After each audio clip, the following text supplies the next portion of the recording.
Hello, beautiful world. If you are new to my channel, I want to welcome you. This is where I create videos on spirituality and astrology, and I'm even known to sing a song or two. So if you enjoy content like this, please consider subscribing. In today's video, we are learning how the days of the week were named and their magical and astrological associations. Through my research, I found that the oldest recorded history is found in a place known as the Fertile Crescent. It is a stretch of land in the Middle East, which now spans what we know today as Persia, Iraq, Israel, and Egypt. As far as we know, the first recorded history was from a civilization known as the Sumerians, or Ancient Sumer. That is where the first written language is known and where we first started recording history. Though I'm sure there'll be some debate on what the first civilization was. As far as we know, the Sumerians were the first to use a 7-day week to record and track time. As we know, 7 is a very magical number. Is it like this? I don't know. 7 is a very magical number. There are 7 colors in the rainbow. There are 7 chakras. There are 7 deadly sins.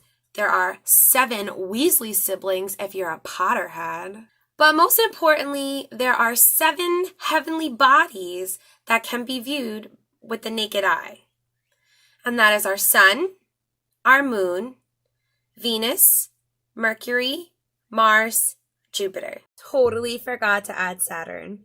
Another really interesting fact that I found through my research is that it takes our moon about 7 days to transition through each phase. That's the new moon, the first quarter moon, full moon, and the last quarter moon. Historically, I would say one of the best known accounts of a 7-day week is recorded in Jewish and Christian religion, and that's the book of Genesis, where it is said that it took God 6 days to create our earth, and on the 7th day, he rested, and he consecrated it as a holy day. He blessed it as a day of rest. So whatever your spiritual or religious beliefs are, you have to say that the 7-day week has affected all of us. So how did those 7 days that we so preciously love get their names? When we gaze upon the sky above, we see our moon, we see our sun, we see the stars, and possibly we see some planets with the naked eye. The ancient world must have been drawn to looking upwards for answers, possibly even more so than we are today. But I know a lot of us will look up into the sky and ask questions. We look up into the sky and behold it with beauty and wonder. Through my studies, I found that astronomy and astrology were synonymous, meaning they were the same thing. In this day and age, we hold a difference between astronomy and astrology. I am going to read you the Merriam-Webster definition. So, like I said, in Sumeria, ancient times, astrology and astronomy were one and the same. But today they hold a different meaning. So, some may find astronomy and astrology a little bit confusing. At one time, they were the same. But since then, they have moved apart from each other. And astronomy is the study of objects and matter that are outside of our atmosphere, while astrology is known as an art of divination. And I'm sorry, I'm reading my computer. It's an art of divination, and it's more so how the stars and the planets affect our lives. And the definition on here says astronomy is a science, while astrology is not a science. It's a divination. I beg to differ. Astrology is a science to me. I absolutely love combining spirituality and astrology and science. So in ancient Sumeria, where the study of astronomy and astrology are said to be founded, they named the days of their weeks after the planets. And that's kind of where it all started. So they looked up in the sky and they named the days of their weeks after their planets.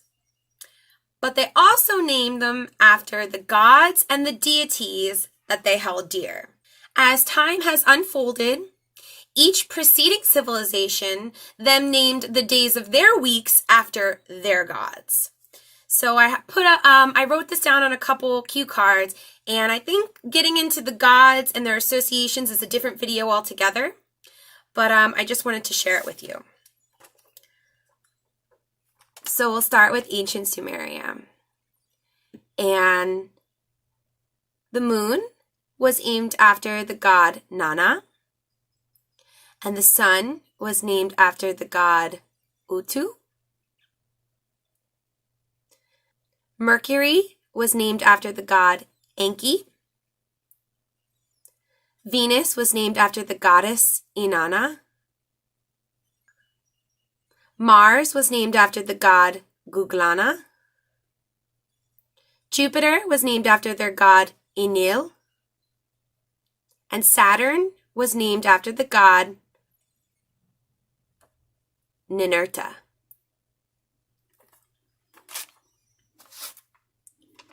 Then we come to another civilization that I know we've all studied heavily in school, and that is Greek.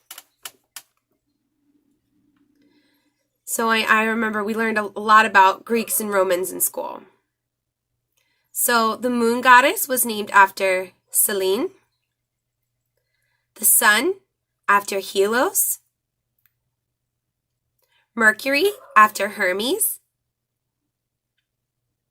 Venus after the goddess Aphrodite,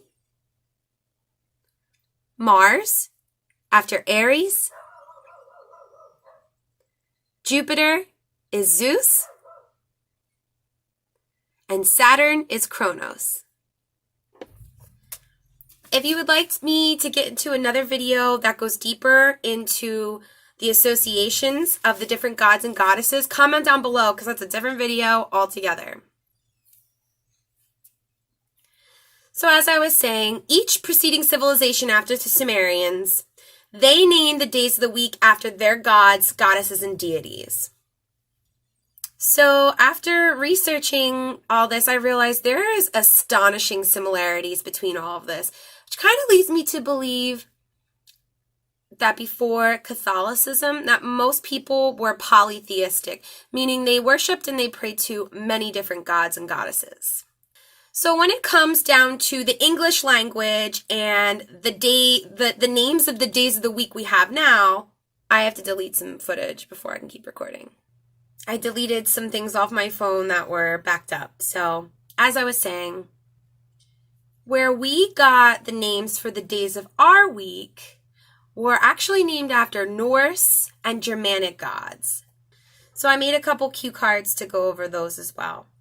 And then after this, I really broke down each day of the week with all of their magical content. So we're going to start with Sunday. And you can plainly see in Sunday that it was named after our planetary body, the sun. And the symbol for the sun is a circle with a dot in it. Sunday. Moving on to Monday. Once again, you can clearly see that it was named after a planetary body of the moon. And this is the symbol for the moon. Tuesday, named after Mars, the planet Mars. This is the symbol for Mars, which is also the symbol for Tuesday, was named after the Norse god of Tyr.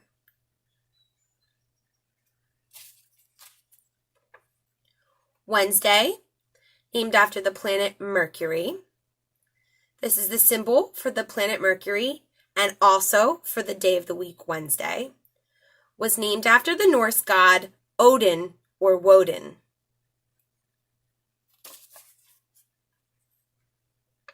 Thursday, which is named after the planet Jupiter. this is the symbol for Jupiter, was named after the Norse god of Thor. Thor, Thursday. Friday, thank God it's Friday. Friday is named after the planet Venus. The symbol for Venus appears right here, and it's also the symbol for Friday. This is also the symbol for female because she's named after a Norse goddess, Freya. I also want to point out Tuesday, named after Mars. The symbol for Mars is also the same symbol that we use for male. So, male and female. God of war and agriculture, goddess of love, sex, beauty, fertility. Male and female.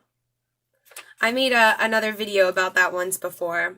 It was, is your zodiac sign more masculine or feminine? Check it out.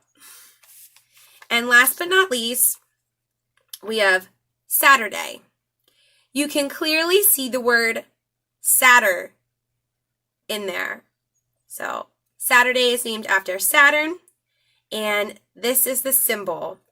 Something really cool I'd also like to point out, if you're really into astrology, which I guess you are if you're watching this video, is that the symbol for Jupiter and the symbol for Saturn are inverted.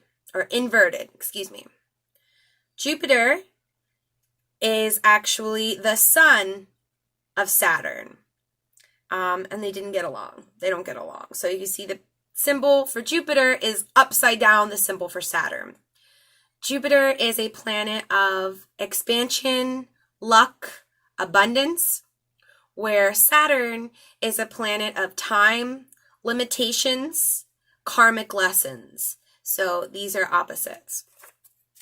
I hope you like the little cue cards I made. I hope that helps you to understand where we got the names for the days of the week that we use now in our English and our civilization.